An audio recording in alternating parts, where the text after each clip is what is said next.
মশা মাছি পোকামাকড় তাড়ানোর জন্যে কিংবা ঘরের সুগন্ধি হিসেবে সেট্রোনিলার ব্যবহার ক্রমাগতই বাড়ছে। কিন্তু আপনি যে সেট্রোনিলা ব্যবহার করছেন সেটি কি সত্যিই আসল? ভেজালের ভিড়ে উত্তরবঙ্গের ডুয়ার্সের জঙ্গল থেকেই মিলছে অথেন্টিক সেট্রোনিলা।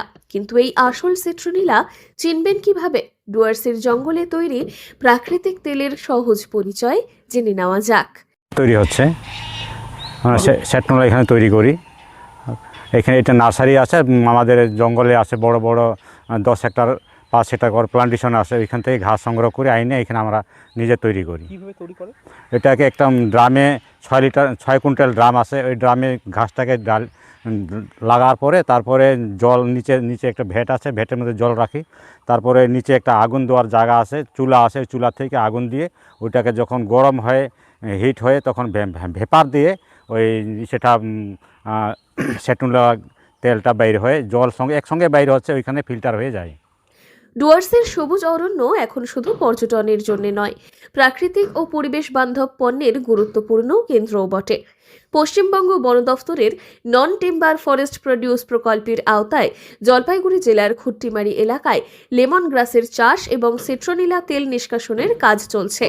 বনাঞ্চল সংলগ্ন জমিতেই এই চাষ হয়। হাতির প্রিয় খাদ্য হওয়ায় এলাকায় কড়া নজরদারিও রাখা হয়। সংগৃহীত লেমন গ্রাস আধুনিক প্রক্রিয়ায় রূপ নেয় সিট্রোনিলা তেলে। আসল সেটনোলা চিনতে গেলে তো আমরা ঘাসের স্যান্ড দিয়েও চিনতে পারি। আর যেটা জল মিশানো থাকে, যে জলের ভাগটা নিচে পড়ে যায় আর তেলের ভাগটা উপরে থাকে। এটা কোথায় কোথায় যায় এটা উৎপাদন হওয়ার পরে? উৎপাদন হওয়ার পর আমরা তো এখান থেকে শুকনাতে পাঠাই প্রথমে, তারপর গোটা এদিকে ওইদিকে ইয়ে করে। রং কি হয় আসল সিট্রোনিলা? মানে এই কালারটা হচ্ছে মধুর কালারের মতন হয়। আর যদি কাঁচা ঘাস থাকে? কাঁচা ঘাস থাকে একটু হালকা সবুজ সবুজ ধরনের হবে। এটা উপকারিতা কি কারণে ব্যবহার? এটা আমরা তো শুধু তৈরি করতেছি। এই তেল মশা তাড়ানো ছাড়াও বাথরুম পরিষ্কার, ঘর মোছা, সুগন্ধি, ঔষধি এবং প্রসাধনী সামগ্রী তৈরিতে ব্যবহৃত হচ্ছে। রাসায়নিক মুক্ত হওয়ায় এর চাহিদা ক্রমশই বাড়ছে। তবে আসল সিট্রোনিলা চিনবেন কিভাবে? খুট্টিমারির অভিজ্ঞ কারিগর শুক্লা কারা জানান, শুকনো পাতা থেকে তৈরি তেলের রং মধুর মতো গাঢ় হয়, আর কাঁচা পাতা থেকে তৈরি তেল হালকা সবুজাভ।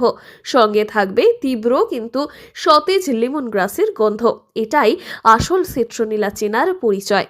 খুট্টিমারিতে উৎপাদিত সিট্রোনিলা প্রথমে শিলিগুড়ি ডিভিশনে পাঠানো হয়, আর সেখান থেকে রাজ্যের বিভিন্ন প্রান্তে সরবরাহ করা হয়। জলপাইগুড়ি থেকে সুরজিৎ দের রিপোর্ট, লোকাল 18।